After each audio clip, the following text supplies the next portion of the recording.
Bien, qué casualidad ustedes por acá. Pasamos. Ahí tenés a María Eugenia Dufart y a Cecilia Bufflet. Bueno, ¿se entiende lo que queremos hacer? Contar de dónde se puede sacar la guita perjudicando a la menor cantidad de gente posible o perjudicando a tipos, a los que tengan más y no a los que tengan menos, o con algún tipo de criterio de justicia. Y pensando que todos tienen que aportar, porque esta es la idea.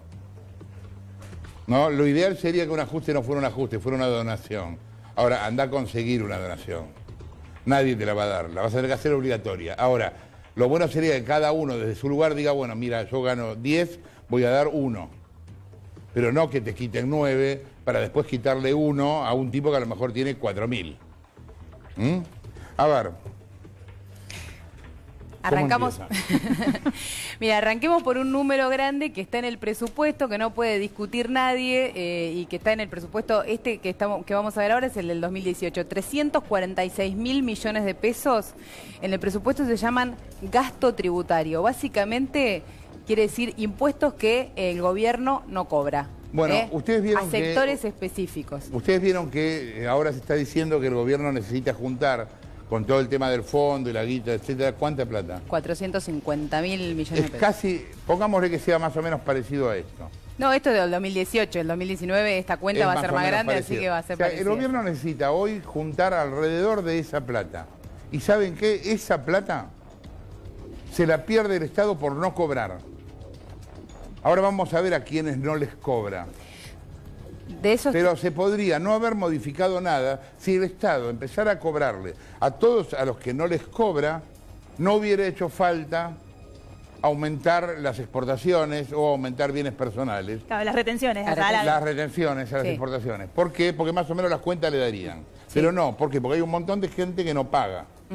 Sí, bueno, los subsidios a la energía, a la gente común, ¿no? De esos 346.000 millones, nosotros repasamos la lista completa y vimos más o menos 110.000 millones de pesos son de subsidios o de sectores que te vamos a contar ahora y que son de mínima polémicos o discutibles, ¿no? Sectores que tienen un beneficio específico, porque en ese total también está, por ejemplo, la leche, el agua, claro, la leche o el pan. Hay productos que pagan medio que IVA. pagan la mitad del IVA, por ejemplo. Los libros. Exactamente. Claro. Algunos sectores, pero hay por lo menos 110.000 que son polémicos y que te vamos a contar. Y hay otras cosas que a lo mejor no parecen tan grandes en función de estos números, pero que simbólicamente son importantes. Por ejemplo, el chiste que hacía Bonadío en el sketch.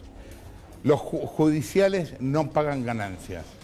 Esto no es una super cifra, son 9, bueno, no es una super cifra, son 9.000 millones por año.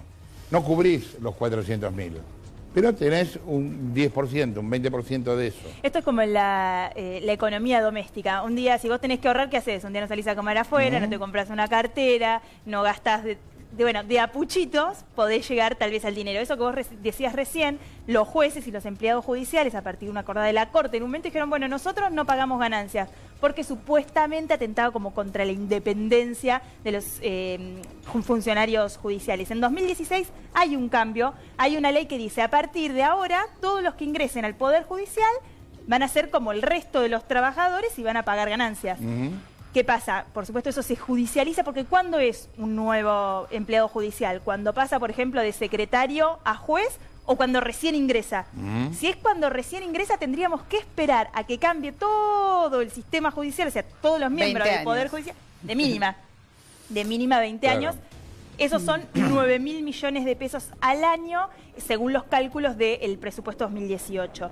¿Quién más no paga ganancias? Y este es un tema complejo porque cuando yo te lo diga al principio te va a parecer, y bueno, está bien, porque hay 15.000 millones de pesos que el Estado se pierde de recaudar por eximir del impuesto a las ganancias a las asociaciones civiles sin fines de lucro, acá te entran todos los cultos, por ejemplo, las fundaciones, fundaciones vinculadas a empresas, fundaciones que no tienen fines de lucro, mutuales y cooperativas. Bueno, pará, ahí, a ver, en principio vos lo escuchás y parecen todos Ana y la huerfanita, ¿no? Sí. ¿A cuál más bueno? Fundaciones, esto, lo otro.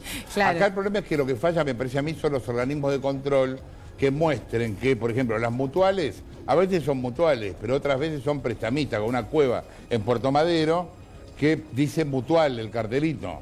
por Sí. ejemplo. Las cooperativas muchísimas veces son cooperativas truchas que terminan generando un montón de plata escudados en que son una cooperativa. Sin ir más lejos, Clarence, en su declaración en la justicia, Clarence, el financista de Néstor y Cristina, como lo conocíamos, reconoció que a través de una de sus cooperativa, él blanqueaba un montón de dinero que venía de Lázaro Báez, Muñoz y demás. Por ejemplo, para eso se usan las cooperativas. ¿Qué quiere hacer el gobierno ahora? Y ya va a estar implementado en el presupuesto que va a entrar mañana en diputados. Las cooperativas y mutuales dedicadas al rubro financiero, no importa trucha, no trucha, dedicadas al rubro financiero y seguros, porque hay un montón de aseguradoras muy conocidas. Grandes, claro, además Claro. son empresas grandes, claro. Que no pagan ganancias. Bueno, hacer un ítem que diga, seguimos con esta ley, las cooperativas por el año pasado quisieron hacerlo, se llamó un lío terrible, poder de lobby del que vos hablabas antes, no avanzó. Ahora va a volver a intentar el gobierno. ¿Por qué? Porque el 30% de esos 15.000 millones que se deja de recuperar, o sea, de cobrar el Estado por la extinción de este impuesto, pertenece al rubro de este tipo de cooperativas y mutuales. Son cooperativas bancarias, para llamarlo de algún modo. Claro, como- sí, de operaciones financieras. Bueno, financieras, sí, claro. Financieras. ¿Qué otros? También ahí en esa lista y eliminando impuestos, o sea, sin pagar impuestos a las ganancias, están, por ejemplo, los empleados en relación de dependencia de la Patagonia. ¿Perdón? Todos los empleados en relación de dependencia en la ¿Escuchaste? Patagonia no pagan impuestos a las ganancias. Yo no tenía la más puta idea. O sea, todos los empleados de la Patagonia. No pagan impuestos a las ganancias. Por Eso zona es. favorable. Por zona. Sí, hace frío, está bien. En el norte hace calor. Nadie nos mandó ahí a los tipos. Y además el punto es que el impuesto a las ganancias es sobre un sueldo alto, ¿no? Son sueldos más altos. Un gerente de una petrolera que gana un sueldo en 6 dígitos, Pero aparte no 6 están en la... dígitos. Perdón, ¿vos me decís la Antártida o la Patagonia? No, la No Patagonia. están en la base Marambio los No, tipos. Río Negro, acá nomás. En Digamos, Bariloche. Muchos de estos beneficios en su momento, después cuando vayamos Sí. avanzando vas a ver, como el caso de Tierra del Fuego, Claro. se hicieron con una lógica de poblar determinados territorios, como decirte, como Pero una en política de Estado. 1850. Bueno, a veces, qué sé yo, hay algunos beneficios 70. impositivos pensando que la gente vuelva a su provincia, mucha gente que se viene a estudiar acá, por ejemplo, que no se quede toda en el Buenos Aires, Gran Buenos Aires, provincia de Buenos Aires, Córdoba, Santa Fe, y vuelva a poblar la Patagonia de alguna manera. Se supone que eso está ya en los salarios y el Sí, trabajador está. petrolero, no sé si necesita no pagar ganancias, ¿no? No, a mí realmente me parece una barbaridad. Además de eso, tenés una regla específica que es que hay un montón de provincias, casi todas las provincias tienen sectores específicos a los que no les cobran el impuesto a las ganancias a los empleados públicos. Que el gobernador, Pero yo soy un boludo. por decreto, sí, vos, yo, Somos tres. Pero en un montón. Acá somos 3 boludos, por lo menos. Pero escucha este caso No, me da de bronca. la Pampa. La Pampa es el caso más grande, ¿Qué digamos, hace? y más ¿Hace amplio. frío en La Pampa? No, No. en La Pampa Hace hay un, calor. un decreto del gobernador Berna Hay del pasto, 2016. en La Pampa hay pasto. Sí. ¿Le Y- molesta el pasto? No, y dice que los empleados públicos no tienen que pagar impuestos a las ganancias, no pagan impuestos a las ganancias ni siquiera la Sinfónica de la provincia de La Pampa. ¿Sabes cuál fue la primera? Ningún empleado público de La Pampa paga impuestos a las ganancias, aun Ningún- cuando gane lo que gane. No, el gobernador tampoco. No, sí. Es un decreto del gobernador que ahí eso está judicializado porque el impuesto a la ganancia es un impuesto ven nacional. perdón, un segundo, porque cuando nos dicen todo el tiempo no hay plata, yo querría que ustedes se acuerden de estas cosas, anótenlo en un papelito, no sé, coméntenselo entre ustedes, porque es importante que lo tengamos en cuenta a la hora de la discusión, no alcanza. ¿Sabes qué? Sí, alcanza. ¿Por qué? Porque los hijos de puta de La Pampa que laburan en las empresas del Estado no garpan impuestos. Entonces algo ahí hay. Y otro poco podés sacar de la construcción de vivienda de no sé qué que paga el medio IVA. También podés sacar. Y no estás jodiendo a nadie, porque si tiene que pagar ganancias, no son tipos que vivan mal. La Pampa es la primer provincia que puso un decreto para sacarle el impuesto a las ganancias en parte a los empleados públicos fue Santa Cruz. Fueron Néstor Kirchner, gobernador, Julio Hizo Devido, vanguardia. Julio Devido, ¿Qué, los ministro de empleados públicos de Santa Cruz Economía. tampoco? No, los empleados públicos... Ahora ya no cobran, o sea que no importa. Sí, los empleados públicos jerárquicos, o sea, ellos mismos, bien de nicho fue el asunto, no pagan impuestos a las ganancias por todos los adicionales. En ¿Viste Santa que Cruz. Y los en la legisladores. provincia de Santa Cruz? Y los legisladores tampoco. Y O sea, eso la después clase política directamente. Claro. Porque ahí no tenés al empleado raso, ahí tenés Pero hay- los a los jerárquicos. empleados comunes pagan. Desde el punto de vista judicial, jurídico, yo voy a decir una barbaridad, pero no puede ser que un legislador tenga la potestad de legislar quitarse un impuesto. Pero eso Sí. claro. Porque nadie va a querer, es obvio, ¿sí? Te lo podés quitar. Y yo me lo quitaría, sí. Y bueno, eso hizo la Corte. Claro, está bien. Pero Todos estos está casos, mal sí, que sí. lo sea así. En Tendría todos que haber estos algún casos tipo de decidieron ellos mismos bajarse el impuesto a ellos. Tendría que haber algún tipo de mayoría especial, algún tipo de circunstancia Es que en este caso lo haga un poco más serio. Ni ¿me siquiera entendés? pasó por el Congreso, Jorge. En este caso lo hizo el Poder Ejecutivo. Y Un benefició decreto. también a los legisladores. Fue un decreto de Néstor Kirchner, gobernador, Julio De Vido, ministro de Economía. Exactamente. Bien. Impuesto al valor agregado. Este es otro grupo de impuestos. El impuesto al valor agregado se dijo, se sostiene, lo sostiene también este gobierno, es el impuesto más regresivo, porque pagamos todos. Paga lo mismo el millonario que el pobre. La gaseosa tiene un 21% de IVA. La paga Cecilia Buffret, conocida millonaria, o una persona que no tiene un sofre. Exactamente, muy explicado Sí, por obvio. el maestro. No lo voy a Lanata. desmentir. Hay un montón de disminuciones en el impuesto a ganancias según los alimentos, o sea, el rubro es enorme. Elegimos algunos que nos parecieron por lo menos abarcativos, demasiado abarcativos. El que decías vos recién, la construcción de la vivienda tiene un IVA, paga un IVA menor. En lugar de pagar el 21, paga el 10,5. Uno que piensa enseguida, será vivienda social o primera vivienda, una política de construcción de vivienda para la familia, para que todos puedan tener su casa. Bueno, no, paga el 10,5, la vivienda social, la vivienda de clase media y la torre de Puerto Madero. El argumento es que esto te disminuye el precio de venta en la primera transacción comercial, por supuesto, de esa casa, departamento, oficina o lo que construyas. Paga el 10,5. ¿Qué más paga el 10,5? Las prepagas. Se supone que si vos podés contratar una prepaga, un servicio de salud, una cobertura de salud distinta de la que te ofrece la obra social por tu trabajo, es que tenés un poder adquisitivo mayor, de sentido común. Entonces, ¿por qué deberías tener una reducción en el IVA? Y el mismo razonamiento podríamos aplicar para el caso de la educación privada, porque los colegios privados, del que paga una cuota de 1.500 hasta el que paga una cuota de 25.000, tiene una reducción en el IVA del 10,5% también. Bien, ¿qué pasa con las escuelas privadas? También lo mismo. Claro, esto que te contaba yo recién, las escuelas privadas, igual que las prepagas, 10,5% en lugar del 21%. Con independencia de lo que cobren por cuota. Claro, Sí. es como un beneficio para el Hay sector. escuelas que cobran 40 lucas de cuota Claro. o más.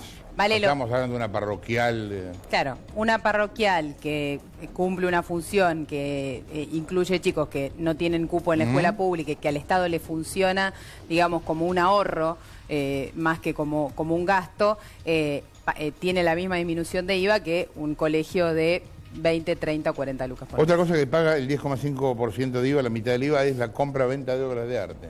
Exactamente. Ahí yo aclaro, ojalá pagara, porque el 90% del mercado del arte es en negro, son todos unos delincuentes comunes, las casas de remate, los galeristas. Es muy difícil encontrar gente honesta en ese mercado, ahora que yo lo conozco un poco, es un desastre. Ojalá por lo menos pagaran el 10,5%, no pagan ni siquiera eso. Y encima se resisten los coleccionistas a contar qué cuadros tienen, porque si no, se pudre todo, No queda nadie. Bueno, regímenes de Los promoción regímenes de industrial. promoción industrial. Los regímenes de promoción industrial, bueno, vienen de los 60, de los 70 para incentivar alguna industria, algunos desde los 90 también, y bueno, y tienen beneficios de impuesto a las ganancias, reducción de aportes patronales y demás. Yo todo eso, si es cierto lo que desarrollan, estoy de acuerdo. Bueno, Ahora vos vas a San Luis y hay un tinglado. sí. Y llegan las cosas en caja y se las llevan en caja. Entonces, ¿qué hicieron? Pusieron a la sombra una caja. Hay- Subsidiarlo para poner a la sombra una caja y no. Hay una asociación que se llama Asociación Civil para la Igualdad y la Justicia que se tomó el trabajo de pedirle al Ministerio de Economía y a la AFIP que le diera datos de cómo habían impactado todos estos regímenes en empleo, en generación de trabajo, en, no sé, reducción de la pobreza en la zona, y no hay datos, claro. Son No hay datos regímenes oficiales, nadie no, los da. No se los dieron. Tuvieron que judicializarlo desde la asociación porque no les dieron nunca la información clara y precisa de qué es cuál es el impacto que tiene. Vos ponés un régimen de promoción, tenés que ver si realmente ocurre, porque todos te pueden decir, No, bueno, nosotros en yo su genero momento empleo. Hicimos un programa entero en Tierra del Fuego, por supuesto nos puteó todo Tierra del Fuego, pero Tierra del Fuego en realidad es una armadora y el producto que Tierra del Fuego hace es telgopor para poner las cajas. Y las cajas llegan de China. Yo, o sea, lo he visto en las líneas de producción de las fábricas. Las minas están con el manualcito y arman el equipo X. Y le ponen Argentina y el manual en español. Esto es toda la industria que se hace. Un delirio. Bueno, ahora te voy a contar cuánto cuesta eso, pero la industria del software, por ejemplo, tiene un subsidio de que implica 1.000 millones de pesos en promoción industrial. Ese régimen termina el año que viene y la gran beneficiaria de ese régimen es, por ejemplo, Mercado Libre. No sé cuánta necesidad tiene o cuánto el empleo genera a partir de tener esa reducción de impuestos. Con estas cosas, a mí no me parece mal que se subvencione el software, suponete, porque queremos que por algún motivo empleo de decidimos calidad. que el país que tiene que hacer, bueno, soja y software, ponele, ok, y que hagan soja y software. Ahora, que eso sea real, ¿me entendés? Sí. Que lo midamos, que lo midamos, que tenga beneficios concretos y que esto permita generar laburos, etcétera. Sí. Hoy, como está funcionando, no lo sabemos. Es que se supone que lo que vos dejás de recaudar por el impuesto, que es para beneficiar esa industria, el Estado lo recupera a partir de la generación de empleo, de la producción, claro, y de todo lo que genera esa industria. Claro. Si no lo genera, no tiene tampoco sentido la promoción, por lo menos en ese sector. Biocombustibles Los también. biocombustibles con el mismo esquema son 10.000 millones de pesos. La verdad es que biocombustibles suena muy romántico, a todos les parece genial que no haya una petrolera. Son básicamente cerealeras las productoras de biocombustibles, porque es procesar cereal. Bio alguien lo pone, claro. Exacto. Y y el régimen de Tierra del Fuego, que son 31.000 millones de pesos. Es cierto que es muy difícil pensar en eliminar eso y el impacto que tendría en ciudades como Río Grande, donde todo el empleo privado básicamente está en esas armadoras. Ahora, la dimensión del subsidio que se da a unas muy poquitas empresas, el Estado no tiene en claro cuánto va a generar empleo y cuánto es rentabilidad de esas empresas que están instaladas ahí, por ejemplo. Pero claramente ahí en el caso de Tierra del Fuego sí hay conversaciones entre la provincia y el gobierno nacional para tratar de reconvertir, si querés, el modelo productivo de Tierra del Fuego. Es que seguro se puede hacer. Y podés explotar mucho más el turismo, claro, pero el turismo lo podés explotar en Ushuaia. Ahora en Río Grande no tenés opción. Entonces tienen que ir hacia una mixtura y encontrar algún tipo de equilibrio. Pero Río Grande de las cuentas. se puede hacer de Río Grande un polo industrial. Sí, o pesquero. O pesquero, si vos subsidiás determinado... Bueno, pero eso es lo que supuestamente quieren terminar de acomodar. Pero mira lo que pasa en Río Grande, por ejemplo. Yo estuve hace poco por una nota de PPT. En Río Grande, vos estás poniendo 31.000 millones de pesos en este régimen de producción industrial y no tiene puerto. O sea, las cosas llegan a Ushuaia y van en camión. Nunca se puso plata para hacerle un puerto a Río Grande, que probablemente sería mucho más generador de actividad. Junto con esto que de algunas empresas o sectores de concentración, de mucho lobby, pocas empresas que se llevan un subsidio o una eliminación de impuestos muy grande, están los subsidios. ¿Sabés que Vaca Muerta está subsidiado? No, yo no lo sabía, me enteré recién y no lo puedo creer. ¿Sabés? Porque te contamos hace 2 minutos. Sí. ¿Ustedes escuchan esto? Vaca Muerta está subsidiada. Un delirio. ¿Se acuerdan que hicimos un programa en Vaca Muerta hace un par de años? Vaca Muerta es inmenso, es una reserva increíblemente grande. Necesitaría 40.000 millones de dólares por año para ser explotada. Está bajísimo de lo que le falta. Habrán recibido 5.000, 6.000, por ahí, 10.000. Falta mucho. Sí. Es un proyecto que va a dejar guita, evidentemente, a quien la ponga. Sí. A ver, explícame por qué subsidiar Vaca Muerta. Supuestamente, o sea, uno de los argumentos del Estado... No es que no saben si hay petróleo o no. Hay. Claro, hay pero gas, como la inversión inicial es tan grande... Ponela, para eso es tu negocio. Para que lo hagan más rápido, pero y si no, le garantizamos un precio. Yo estoy de acuerdo, solo te traslado el argumento. Hacer pochoclo es más barato. Comprate una máquina de hacer pochoclo. Eso es lo que dice, es como una inversión del Estado. Nosotros sabemos que esta mesa va a dar muchísima guita. No convencemos, tal vez por las características de la Argentina, viste que a veces suelen cambiar las cosas como a mitad de camino, de que ningún empresario venga a poner toda la plata que hay que poner para sacar lo que está ahí abajo, que después no va a dar plata a todos. Entonces... subsidia, ese es el argumento oficial. Se le paga, es increíble que esté subsidiado Vaca Muerta, realmente me parece increíble. Sí, se le paga el precio del gas más alto que lo que vale en el mercado a todo el gas nuevo que saquen en Vaca Muerta. Por favor, sáquenlo. Sí, y le garantizamos el negocio para que lo hagan. Por lo menos hasta el 2021 le vamos a va a ir bajando, digamos, el precio ese que tienen garantizado. Las beneficiarias hoy fundamentalmente son YPF y Tecpetrol, que es la petrolera del grupo Techint. Esas dos son las únicas que están sacando gas adicional, digamos. El argumento o el razonamiento es similar a lo que pasaba con el beneficio impositivo a la industria del software. Vos hoy podés pensar que Mercado Libre, por ejemplo, necesita un beneficio impositivo. No, pero tal vez en el principio, cuando empezó esa industria, sí lo necesitaba. Está bien, pero como podés quitarse. Bueno, sí, si en una emergencia estás rediscutiendo todo. Tal vez ahí es el poder del lobby el que hace que una cosa se extienda más o se extienda menos. Bueno, está el caso está acá del cual hablamos ya alguna vez, el TURF en la provincia de Buenos Aires. Claro. Sí, ese es bastante particular y bastante emblemático de lo que pasa con estas cosas. La provincia de Buenos Aires, el gobierno de la gestión de Vidal encontró que había un subsidio al TURF que eran más de 800 millones de pesos. ¿Escuchaste lo que dijo? Un subsidio al TURF. ¿Me entendés? O sea, es un subsidio a la timba. Como un subsidio al casino, un subsidio al TURF. Sí. Esos 800, ellos, bueno, hubo un proyecto de ley para... A todo esto, cuando todo esto saltó, nunca me reí tanto como en esos días, porque salieron a hacer lobby todos los tipos del TURF. Y la cantidad de periodistas que escuché defenderlo, hablando bien del TURF, de lo criar a los caballos, de lo importante que era, déjame de joder, por favor. De los 800 millones, 300 se lleva el Jockey Club. 300 lleva, que es una institución necesitada. Obvio. Yo paso siempre por Alvear, los veo que 100 están mal. 100 millones se lleva el gremio. Esta es la eficiencia del gasto del Estado. Claro. Cuando vos fijas prioridades... Pero mira, hubo un proyecto de ley del gobierno, fue porque dice que si no, lo que se decía, discúlpame, lo que se decía en ese momento era que si no le daban el subsidio, el hipódromo no era negocio. Claro. Ok, cerralo. El trabajo. Vender toallas, abrir otra cosa. ¿Qué me importa si el hipódromo no es negocio? Sí, o genera empleo. Bueno, todo el mundo dice también el narcotráfico genera empleo. El tema de... Es que es así, es un cultivo intensivo. Entonces, si no... Me parece que este hombre es un poquito provocador. Pero, perdón, ¿es o no el cultivo de marihuana un cultivo intensivo? ¿Hay gente que se muere por ir a laburar ahí? Sí. Bueno, cultivemos marihuana y listo.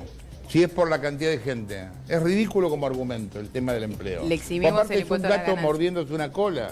Sí. Porque es un error que no lo sacás para mantener otro error que tampoco sacás. Y entonces es así, es el error que pega la vuelta. Exactamente. Parte de lo que nosotros estamos hablando acá es algo de lo que se va, y digo parte porque hay muchas cosas que nunca se van a discutir. Cuando preparábamos un poco esto con Ceci, hablando con distintas gente, una de las cosas que nos dijeron, por ejemplo, es el impuesto a las ganancias en la Argentina es bajo. O sea, más gente debiera pagar impuesto a las ganancias. Vos imaginate, bueno, si en este contexto... Un 40% de economía en negro, sí.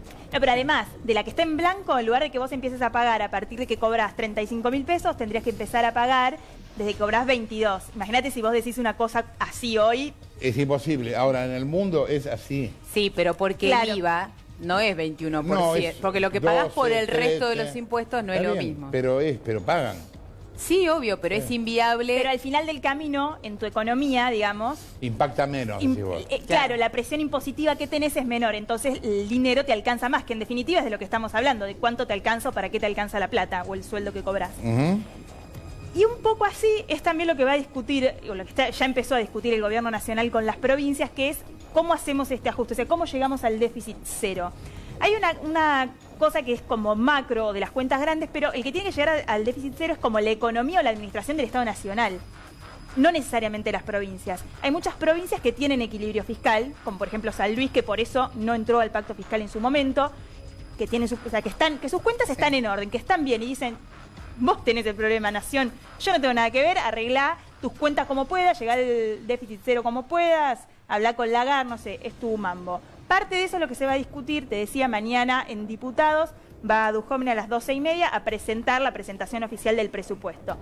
¿Qué cosas no van a aparecer ya en ese presupuesto? Y cuando yo te digo que no van a aparecer, quiere decir que el Estado Nacional va a decir, nosotros no pagamos más. Por ejemplo, los 25.000 millones de pesos que pone hoy el Estado Nacional para la tarifa social eléctrica. ¿Cuál es el razonamiento? Si la distribución de la energía está a cargo de las provincias, que sean las provincias las que fije cada una según su economía la tarifa social eléctrica y no la nación. Nosotros esos 25 palos no los ponemos más. no van a estar en el texto que mande a diputados. Tampoco van a estar los 44.000 millones de pesos que pone el Estado Nacional para el transporte intraurbano. ¿Qué es esto? No cuando pasa de jurisdicción a jurisdicción. Si vos te tomás un colectivo en Lanús y venís a la Ciudad de Buenos Aires, todo bien porque ya está Buenos Aires, Ciudad de Buenos Aires. Ahora, Avellaneda Lanús no tiene por qué el Estado Nacional subsidiar o financiar eso. Este es el razonamiento, insisto, del Gobierno Nacional. Hay una cosa ahí para aclarar que me parece interesante, porque estamos todos creyendo que en el mundo no se subsidian estas cosas. Y yo lamento decirles, pero sí se subsidian. Entonces, a ver, en Arabia Saudita, por ejemplo, se subsidia la energía. En Estados Unidos, en Rusia, en China, en Corea del Sur, en Canadá, en Australia y en Japón, se subsidian los servicios energéticos. Porque la energía es cara en todo el mundo, no es que solo sea cara acá. Entonces el Estado trata de aminorar un poco el impacto sobre los usuarios. En Israel, en Bélgica, en Alemania, en Inglaterra, en España, en Chile y bueno, obviamente en Argentina, se subsidia la energía. Estos son datos de informe del Fondo Monetario, o sea que son bastante inobjetables con respecto al tema. Y lo mismo pasa con los subsidios al transporte. Escuchá todas las ciudades que subsidian el transporte. Santiago de Chile, Montevideo, Sao Paulo, Porto Alegre, Ámsterdam, Viena, París, Madrid, Bruselas. Madrid subsidia el 60%, Bruselas el 70%, Budapest el 40%, Barcelona, Berlín, Londres. O sea, es un verso que el subsidio al transporte y a la energía es cero en el mundo. No es así. Si necesitas los datos, después metete acá en la página y los guardamos. La realidad es que acá, si no tenés un subsidio al transporte, que además cualquier trabajador medio, o sea, es un servicio público, tiene que además que ver con una política de Estado de cómo organizás las ciudades y demás, no lo podría pagar nadie la tarifa plena. Y eso pasa en todo el mundo, por eso está subsidiado en todos lados. Ahora la discusión es, ¿quién paga ese porcentaje, digamos, cuando es dentro de tu provincia? De esos 44.000 millones, la mitad, un poquitito más, es la provincia de Buenos Aires. O sea, ahí hay un problema en el presupuesto para, por lo menos, la provincia de Buenos Aires. Otra cosa que van a discutir, y esto sí se va a discutir porque no hay acuerdo, son los plus en jubilaciones, pensiones y algunos salarios. ¿Por qué no logran terminar con las jubilaciones de privilegio? Nunca. A ver, un poco porque hay un plus que está por ley que cobras por zona desfavorable, que puede ir ese plus del 40 al 70%, del 20 al 70%, perdón, según lo desfavorable sea tu zona. Es horrible mi zona. Leo el diario toda la mañana y me quiero pegar un tiro. Bueno. Esto es bastante desfavorable, ¿no estamos de acuerdo? Sí, pero nosotros no tenemos plus, la nata, porque estamos acá. Por eso. Santa Cruz, por ejemplo, es uno de los que tiene plus, inclusive durante el gobierno de Cristina Kirchner las jubilaciones de esa zona fueron aumentadas. Uno de los razonamientos del gobierno es, ¿tiene que cobrar ese plus del 70% un jubilado de la provincia de Santa Cruz pero que vive en Recoleta? No. Discutámoslo en el presupuesto, te dice el gobierno nacional. Lo mismo pasó con el tema de los lisiados, del subsidio a las personas con discapacidad. A las personas con discapacidad. Iban a revisarlos, ¿los revisaron? ¿Iban a quitarlos? ¿Los quitaron? Bueno, se revisaron. Pasa que ahí, como todo, se hizo... Vos sabrás que acá en este programa hablamos de familias enteras con subsidio por discapacidad. Claro, pero ahí el gobierno nacional... A ver, perdón, subsidio por discapacidad irreal, es obvio, no estoy diciendo que los tipos se arrastraban por el piso y que se lo quiten. Estoy diciendo gente que truchaba ese subsidio. Claro, pero en la general le cortaron al trucho y al no trucho. Entonces... Hubo que barajar y dar de nuevo. Claro, hubo que barajar y dar de nuevo. ¿Qué pasa con el tema de subir bienes personales? A ver, vos sabés, Jorge, cómo son las negociaciones en diputados. Yo voy con este papelito que tiene un montón de cosas escritas, pero algunas ya sabemos que vamos... Yo estoy con este paquetito y te compro la ley. No, la nata no pasa eso. Vos porque sos un mal pensado. No es lo que yo te iba a decir. Yo te iba a hablar de la buena negociación política. Chicos, no dejen que los engañen. Vamos a pelear porque la política sea así, la nata. En ese marco de negociaciones hay una propuesta del Frente Renovador de Sergio Massa, de la oposición, que sectores del gobierno la miran con buenos ojos. ¿Qué es? El masismo lo que te dice es, hay un montón de plata en bienes, dinero en efectivo, en el exterior, sí, que se paga declarado, ¿no? Siempre estamos hablando de lo declarado, que es lo que el Estado puede Obvio, contar. Obvio. Paga el 0,25% de bienes personales. Eso es lo que paga cualquier persona hoy, tenga el bien acá, afuera o lo que fuere. ¿Qué dice el masismo? Aumentemos ese impuesto, Sí. llevemos ese del 0,25 al 1% para todos los bienes que están en el exterior, los Sí. bienes offshore, por Sí, decirle sí, de alguna sí, sí. manera. Eso te va a permitir una recaudación de 35.000 millones de pesos al año. ¿Qué hago con esa plata? Disminuyo al 10,5% el impuesto del IVA que te viene en la tarifa de luz y gas. Que paga Pues 27. si vos agarrás la tarifa de luz y gas, vas a ver que entre esas cosas que tenés IVA. Eso te permitiría, si vos lo bajás al 10,5%, bajar al final el monto de la tarifa de luz y gas un 20%. Le cobro a las personas que tienen un impuesto más alto, a los que tienen los bienes afuera, y bajo la tarifa de luz y gas. Está bien, pero y la reduzco a cero. Una parte del gobierno también dice, está bien. Ahí hay discusiones Pero es que es tan obvio que eso solo es más justo que subirle la luz a todo el mundo. Algunos O que dicen... subirle el gas a todo el mundo. Punto, ¿no? Si las cuentas dan, ¿cómo no lo vas a hacer? Algunos dicen que no hay que subirle, sobre todo en el gobierno, que no hay que subirle a los que tienen bienes en el exterior, sino a todos. Porque si no, alguien que tiene una casa en un departamento en Piriápolis paga 1% y Lázaro Báez va a pagar 0,25%. Ah, olvídate. No, pero es ahí- así, es un sofisma. No, es así. Todos los que Lázaro tengan, Báez, gracias a Dios, todos no los que paga nada sean porque está millonarios preso en Argentina, y ojalá siga preso durante muchos años. todos los ¿Cómo podemos millonarios, hacer para sortear este debate? cobrarla a todos. No, porque Pero es tan obvio que una persona que tiene un patrimonio alto tiene que pagar más que una persona que no lo tiene. Ahí está. Pagan todos Punto, igual. No Ahí hay nada está. más que decir, ¿no? así es. Entonces no lo reducimos solo a los que tienen bienes en el exterior, sino que ponemos un límite. Decimos, los que tienen bienes declarados por más de 500 pesos pagan el 1%. Los que tienen bienes por menos de 500 pagan Obvio. el 0,25. Obvio. Los que no tienen, bueno, no pagan nada, No pagan obviamente. nada, Y entonces obvio. ahí también es un guiño a la clase media, que es una clase, o sea, pensando Es también un en sector. clave electoral, ¿no? Que es un sector en general votante de este gobierno y que siente tal vez que Macri o el gobierno de Macri no le ha cumplido con algunas de las promesas que le hizo en la campaña. Entonces sería un guiño también a ese sector. Lo que pasa es que también, si avanzás sobre ese razonamiento, vamos a decir alguna guachada también. Vos tenés tu casa y una quinta. Sí. Por la quinta no pagas nada. Extra. Por tener una quinta. ¿Por qué? No la necesitas. Vas los fines de semana. Pero ¿por qué no? ¿Por qué no vas a pagar? No, pagás lo que pagás por la casa, pero no pagás un plus por eso. Ah, no, bueno, Pero lo que ese dice... poner tiene que ser la No evaluación pagás fiscal. un plus por segunda vivienda, ponele. Claro, no, va a No, haber... pero por el monto total, por eso. Yo tengo bienes, si yo tengo una casa, tal vez mi casa vale, no sé, 1.000.000 de pesos. Si tengo dos casas, ya voy a tener bienes personales por 2 Ahí millones de vas a pesos. pagar por el total. Pero pago 1%. Porque si yo tengo bienes por más de determinada cantidad de Sí, dinero, sí, que sí, es parte sí, de sí. lo que se va a discutir, Pagás siempre el 1%. pagás el 1%. Claro. Es Una como escala. si saltaras de escala, exactamente. Está claro. Una escala. Bien, Una ¿qué es escala esto para de discusión, ¿eh? Secretaría de la Bicicleta? Bueno, este es otro de los reclamos que va a hacer la oposición cuando se debate el presupuesto.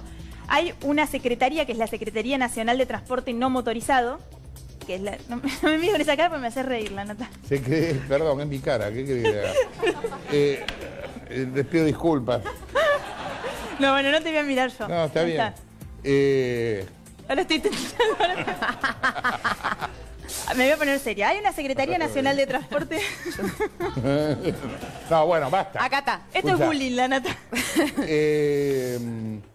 Hay un cargo que se llama Secretaría Hay Nacional un área de Transporte No Motorizado. que tiene Claro. 211 millones de pesos de presupuesto. Entra el ¿Y qué- patapata de qué- también. ¿Por qué se ocupa? ¿De qué se ocupan? Bicisendas. Viste que hay una política del gobierno de por lo menos la ciudad de Buenos Aires, de que se use más la Sí, bicicenda ya y me más la tiran las bicicleta. bolas con la bicicenda, no sabes cómo. Bueno, 211 millones O no, de está pesos. todo el mundo rompiendo la bola con la bicicenda. Do- Por aparte, acá las calles son que pasás de costado, no es que son calles. ¿Me entendés? Las calles son frisos egipcios. Yo estoy de acuerdo con esa política, pero entiendo que en un marco de crisis y en un marco donde estás ajustando y donde tenés que ver de dónde recaudar, y no sé si la bici es la prioridad, honestamente. Bien. Eso es un poco lo que